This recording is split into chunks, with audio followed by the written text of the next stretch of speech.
Kayse from Teaching on Less, and you know I haven't been posting a video in quite some time because let's get real. The first week, first month, whatever of school will be like, oh, woo. Can hardly stay awake. You know that's how you feel. You know that's how I feel. So let's all get real. You don't have time to watch YouTube videos about as much as I don't have time to make them, but I thought about you today and I thought, you know what? I got you covered. Because today's video is all about interactive notebooks. Now, if you are not an interactive notebook person, don't you turn that channel.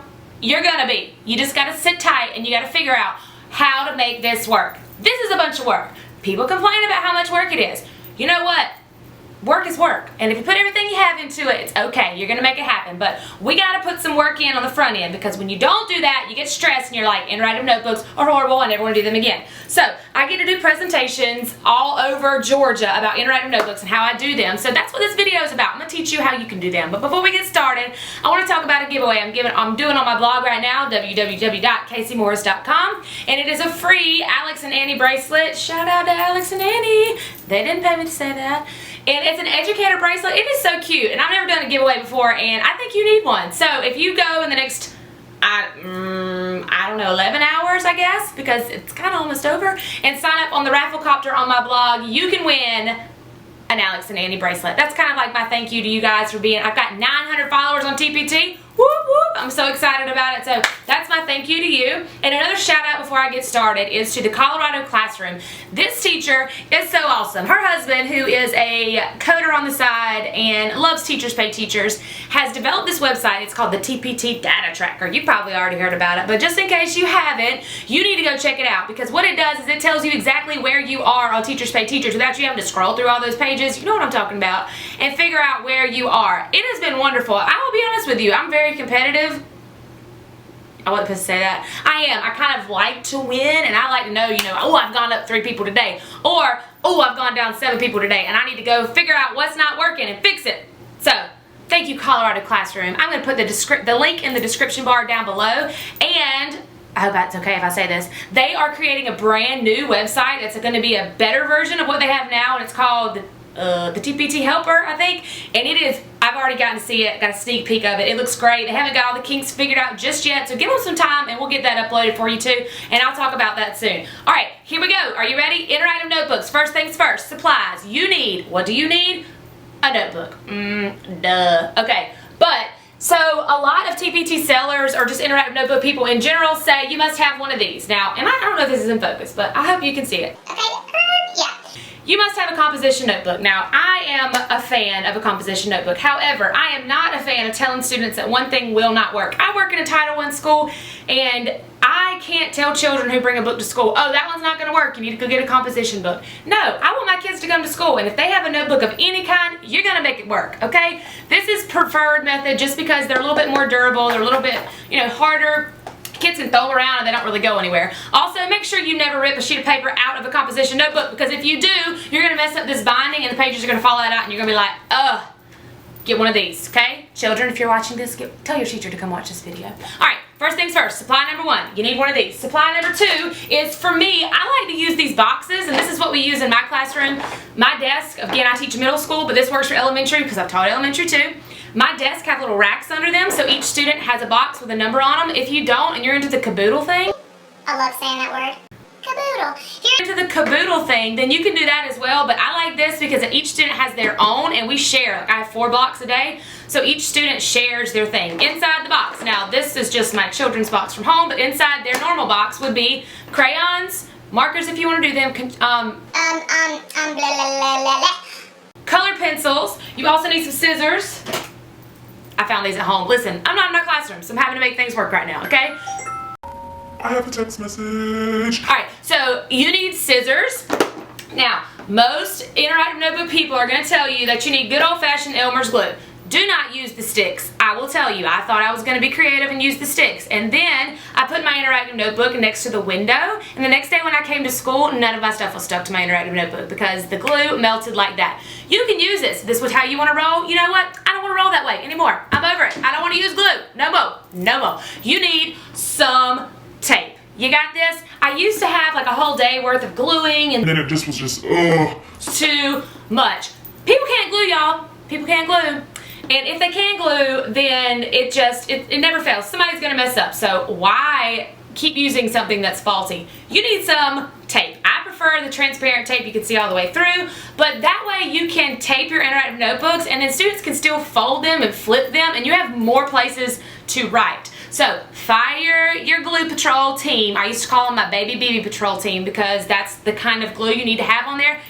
Fire them. You need some tape police, okay? You need those people to help you out, to pass out tape, to check people's tape, and to figure out how you're gonna make this tape work.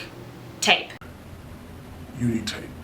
Okay? Okay, so you need scissors. I like to use rulers because I don't know why my camera's blinking at me, but I like to use rulers because it helps the children fold like a more precise line, and they really like it too. So I have rulers underneath my underneath my notebooks as well.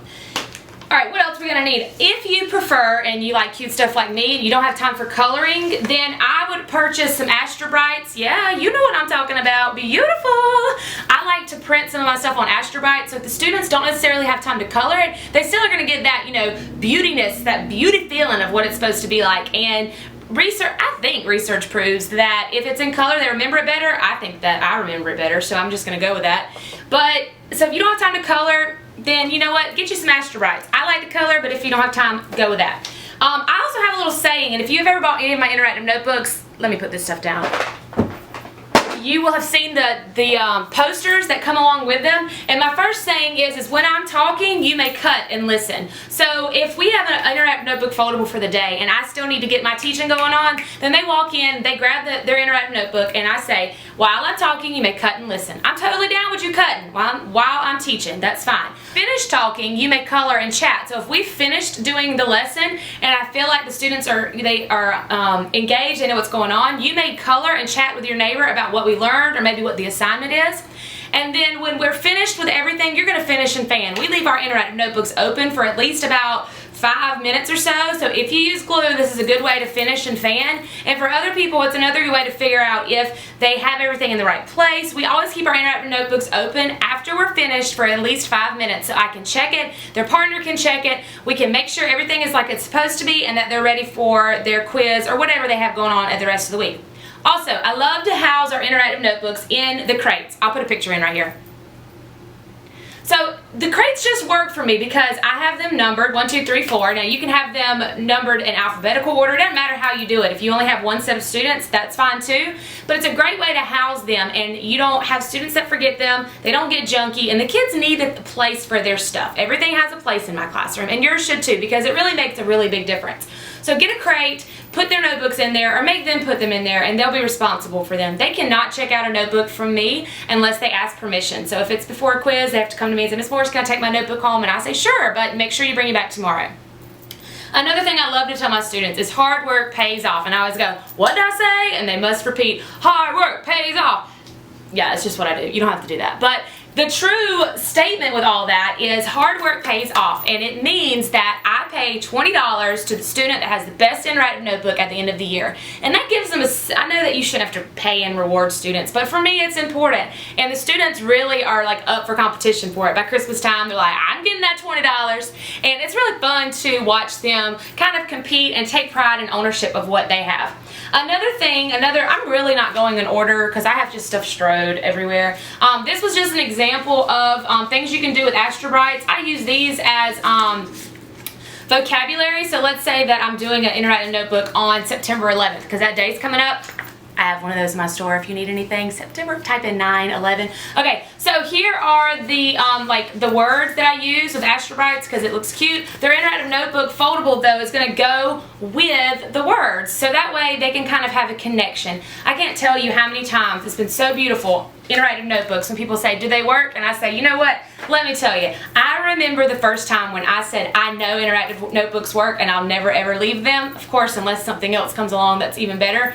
But I had a student come up to me and they were like, Miss Morris, I cannot remember what a subordinating conjunction is. And I was like, I don't blame you because that's a really hard word. But I can't help you because this is a test. But a subordinating conjunction, all I can tell you is that we did a foldable on them and it was a blue flower foldable. And I used Astra Brights as the example. It was a blue Astra Brights paper flower foldable. And the student looked at me and they were like, oh, oh my gosh, I remember, and went back to their desk and got every single question right about a subordinating conjunction. So that's a really good connection to the student and to learning. If you need that real world, I need to know if this is gonna work. Then I think that that's a really good example of how much that aha moment for me was.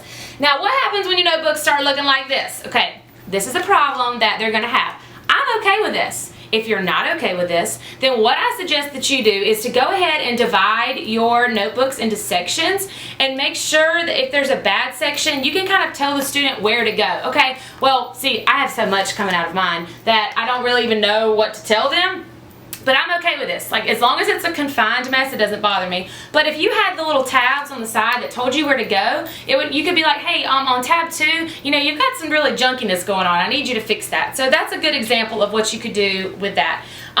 This is just one of I think this is my kindergarten social studies interactive notebook. I have tons of interactive, many more coming. This is an example this one is one of my social studies interactive notebooks. I have one of these for kindergarten, 1st grade, 2nd grade, and then I have a large combined bundle that is K through 2 if you are in need. I've also started my new science interactive notebook for kindergarten. It's finished, it's up in the store. It's actually one of my featured products.